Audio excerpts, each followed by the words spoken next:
ನಮಸ್ಕಾರ ಸ್ನೇಹಿತರೆ, ಎಲ್ಲ SRTV ಕನ್ನಡ ಚಾನೆಲ್ ವೀಕ್ಷಕರಿಗೆ ಆತ್ಮೀಯ ಸ್ವಾಗತ.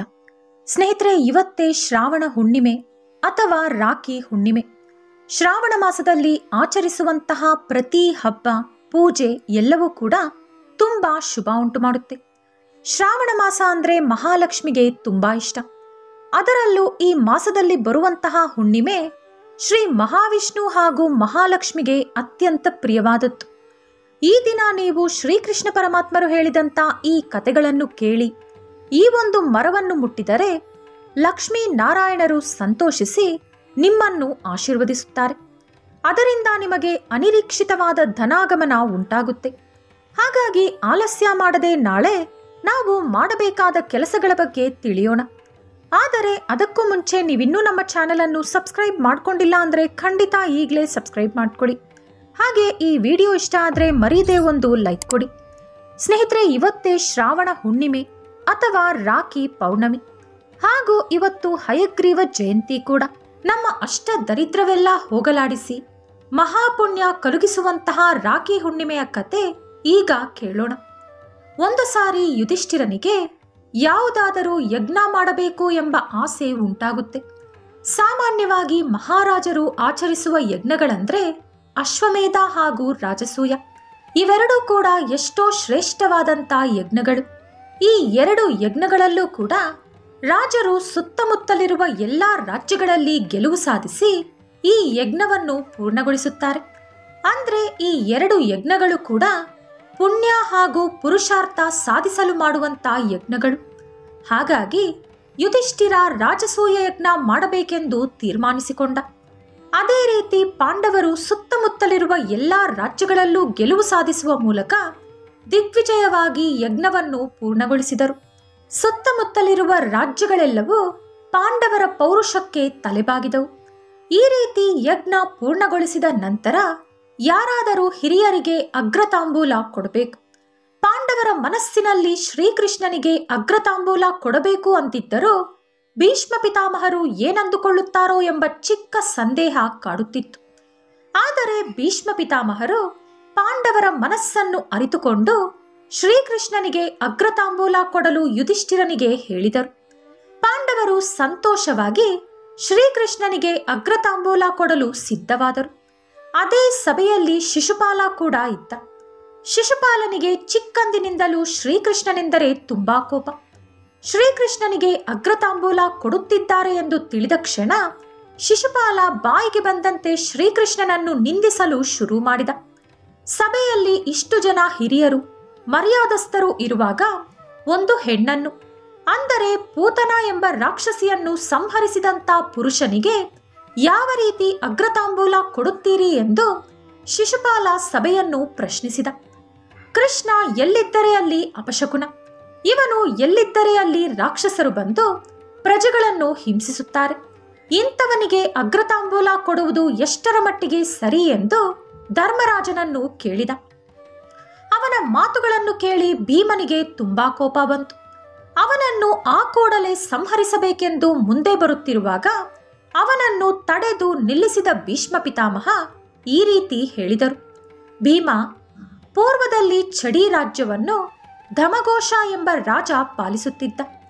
ಅವನ ಹೆಂಡತಿ ಶ್ರುತಶ್ರವ, ಆಕೆ ಶ್ರೀಕೃಷ್ಣನ ಸೋದರತ್ತೆ. ಅವರ ಮಗನೇ ಈ ಶಿಶುಪಾಲ. ಇವನು ಹುಟ್ಟಿದಾಗ 4 ಕೈಗಳು, 3 ಕಣ್ಣುಗಳು ಹಾಗೂ ಕತ್ತೆಯಂತೆ ಕೂಗುತ್ತಾ ಹುಟ್ಟಿದ. ಇವನು ಹುಟ್ಟಿದಾಗ ಆಕಾಶವಾಣಿ ಈ ರೀತಿ ಹೇಳಿತು: ಒಬ್ಬ ಮಹಾನುಭಾವ ನಿಮ್ಮ ಮಗನನ್ನು ಎತ್ತಿಕೊಂಡ ತಕ್ಷಣ ನಿಮ್ಮ ಮಗನಿಗಿರುವಂತ ಲೋಪಗಳೆಲ್ಲ ಹೊರಟು ಹೋಗುತ್ತದೆ.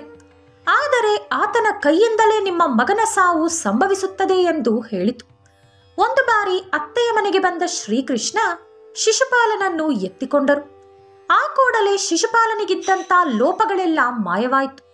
ಇದರಿಂದ ಅವಳ ಮಗನ ಸಾವು ಶ್ರೀಕೃಷ್ಣನ ಕೈಯಲ್ಲಿದೆ ಎಂದು ತಿಳಿದುಕೊಂಡ ಶ್ರುತಶ್ರವ ನನಗೆ ಪುತ್ರ ಭಿಕ್ಷೆ ಕೊಡು ಎಂದು ಕೃಷ್ಣನಲ್ಲಿ ಬೇಡಿಕೊಂಡಳು.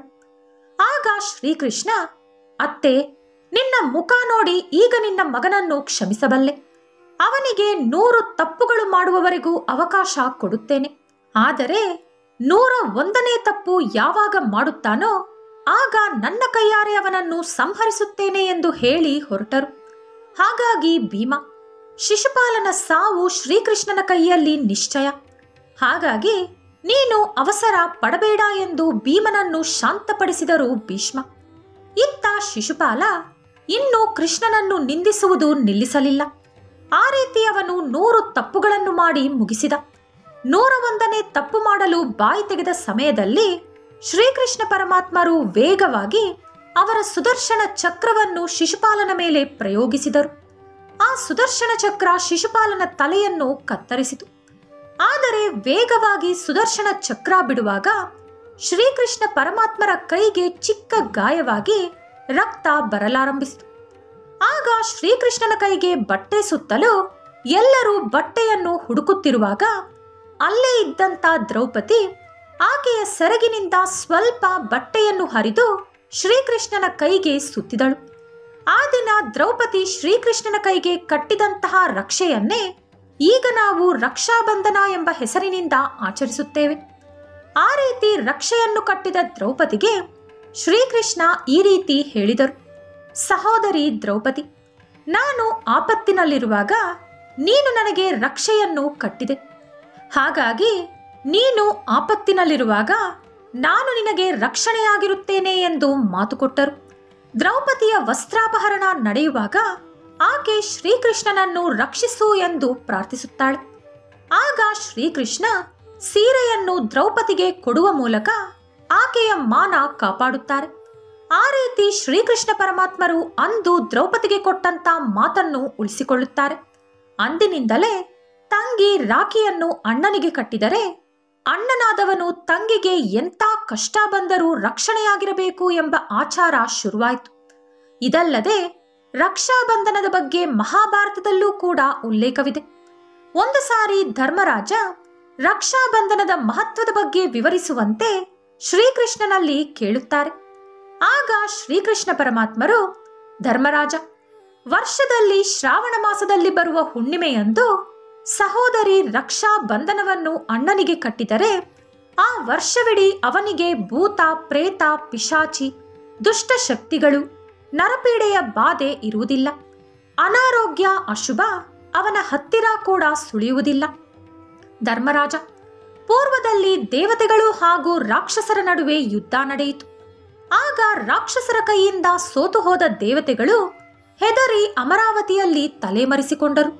ಆಗ ಎಲ್ಲ ದೇವತೆಗಳ ಹೆಂಡತಿಯರು ಒಂದು ವ್ರತ ಆಚರಿಸಿ ಆ ವ್ರತದಲ್ಲಿ ಒಂದು ರಕ್ಷೆಯನ್ನು, ಅಂದರೆ ಒಂದು ದಾರವನ್ನಿಟ್ಟು ಶಿವ, ಪಾರ್ವತಿ ಹಾಗೂ ಲಕ್ಷ್ಮೀ ನಾರಾಯಣನನ್ನು ಪೂಜಿಸಿ ಅಮರಾವತಿಯಲ್ಲಿರುವ ದೇವೇಂದ್ರನ ಕೈಗೆ ಆ ದಾರಗಳನ್ನು ಕಟ್ಟಿದರು. ಅದರ ನಂತರ ದೇವೇಂದ್ರ ರಾಕ್ಷಸರೊಂದಿಗೆ ಯುದ್ಧ ಮಾಡಿ ಮತ್ತೆ ಸ್ವರ್ಗವನ್ನು ಸ್ವಾಧೀನಪಡಿಸಿಕೊಂಡ. ಆ ರೀತಿ ಸಹೋದರಿಯರು ದೇವರ ಮುಂದೆ ರಕ್ಷಾಬಂಧನವನ್ನು ಇಟ್ಟು ಪೂಜಿಸಿ ಅಣ್ಣ ಅಥವಾ ತಮ್ಮನ ಕೈಗೆ ಕಟ್ಟಿದರೆ ಆ ದಾರ ಅವರಿಗೆ ರಕ್ಷೆಯಾಗಿ ಕೆಲಸ ಮಾಡುತ್ತದೆ. ಅಂದರೆ ಯಾವ ಸಂಕಷ್ಟ ಬಂದರೂ ಎದುರಿಸುವ ಸಾಮರ್ಥ್ಯ ಅವಳ ಸಹೋದರನಿಗೆ ಬರುತ್ತದೆ ಎಂದು ಶ್ರೀಕೃಷ್ಣ ಪರಮಾತ್ಮರು ಧರ್ಮರಾಜನಿಗೆ ಹೇಳಿದರು. ಸ್ನೇಹಿತರೆ, ಈಗ ನಾವು ಹುಣ್ಣಿಮೆ ಬಗ್ಗೆ ಮಾತನಾಡೋಣ. ಹುಣ್ಣಿಮೆಯ ದಿನ ಲಕ್ಷ್ಮೀ ದೇವಿ 16 ಕಳೆಗಳಿಂದ ತುಂಬಿರುತ್ತಾಳೆ. ಭಕ್ತರು ಆ ದಿನದಂದು ಭಕ್ತಿಯಿಂದ ಆಕೆಯನ್ನು ಪೂಜಿಸಿ ಯಾವುದೇ ಕೋರಿಕೆ ಬೇಡಿದರೂ ಅದನ್ನು ಅತಿ ಬೇಗನೆ ಅವಳು ಈಡೇರಿಸುತ್ತಾಳೆ. ಹಾಗಾಗಿ ನೀವು ಹುಣ್ಣಿಮೆಯಂದು ತಲೆ ಸ್ನಾನ ಆಚರಿಸಿ ಮನೆ ಶುಭ್ರಪಡಿಸಿಕೊಂಡು ಲಕ್ಷ್ಮೀ ದೇವಿಗೆ ಇಷ್ಟವಾದಂಥ ಯಾವುದಾದರೂ ಒಂದು ಸಿಹಿ ಪದಾರ್ಥವನ್ನು ತಯಾರಿಸಿ ಆಕೆಗೆ ನೈವೇದ್ಯವಾಗಿಟ್ಟು ನಿಮ್ಮ ಕೋರಿಕೆಗಳನ್ನು ಹೇಳಿಕೊಳ್ಳಿ. ಆಗ ಖಂಡಿತ ನಿಮ್ಮ ಕೋರಿಕೆ ಬಹುಬೇಗನೆ ಈಡೇರುತ್ತೆ. ಹಾಗೆ ನಮ್ಮ ಹಿಂದೂ ಧರ್ಮದಲ್ಲಿ ಅನೇಕ ಪವಿತ್ರವಾದ ಮರಗಳಿವೆ. ಇವುಗಳ ಬಗ್ಗೆ ಪುರಾಣಗಳಲ್ಲೂ ಕೂಡ ಹೇಳಲಾಗಿದೆ. ಈ ಶ್ರಾವಣ ಪೌರ್ಣಮಿಯ ದಿನ ನೀವು ಬಿಲ್ವ ಮರವನ್ನು ಮುಟ್ಟಿದರೆ ಅಷ್ಟೈಶ್ವರ್ಯ ಪ್ರಾಪ್ತಿಯಾಗುತ್ತೆ. ಬಿಲ್ವ ಮರಕ್ಕೆ ಸ್ವಲ್ಪ ನೀರು ಹಾಕಿ ಅದರ ಮುಂದೆ ದೀಪ ಹಚ್ಚಿ ಹೂವು, ಹಣ್ಣು, ತಾಂಬೂಲ ಸಮರ್ಪಿಸಿ ಗಂಧದ ಕಡ್ಡಿಯಿಂದ ಪೂಜಿಸಿ 11 ಪ್ರದಕ್ಷಿಣೆ ಹಾಕಿ ಮರವನ್ನು 11 ಸಲ ಮುಟ್ಟಬೇಕು. ಅದರ ನಂತರ ಒಂದು ರಕ್ಷಾ ಬಂಧನವನ್ನು ಅಥವಾ ನೀವೇ ಮನೆಯಲ್ಲಿ ಒಂದು ಬಿಳಿ ದಾರಕ್ಕೆ ಅರಿಶಿಣ ಹಚ್ಚಿ ಕುಂಕುಮದ ಬೊಟ್ಟಿಟ್ಟು ತಯಾರಿಸಿದ ದಾರವನ್ನು ದೇವರ ಮುಂದೆ ಇಟ್ಟು ಪೂಜಿಸಿ ಆ ದಾರವನ್ನು ಬಿಲ್ವ ಮರದ ಯಾವುದಾದರೂ ರೆಂಬೆಗೆ ಕಟ್ಟಿ ಭಕ್ತಿಯಿಂದ ನಮಸ್ಕರಿಸಿಕೊಂಡು ನಿಮ್ಮ ಕೋರಿಕೆಯನ್ನು ಹೇಳಿಕೊಳ್ಳಿ. ಆಗ ಮಹಾಲಕ್ಷ್ಮಿಯ ಜೊತೆ ಪರಮೇಶ್ವರನ ಆಶೀರ್ವಾದ ಕೂಡ ನಿಮಗೆ ಸಿಗುತ್ತೆ. ಇದರಿಂದ ಈ ವರ್ಷವಿಡೀ ನಿಮಗೆ ಶುಭ ಉಂಟಾಗುತ್ತೆ. ಅನಿರೀಕ್ಷಿತ ಧನಾಗಮನ ಕಲುಗುತ್ತೆ.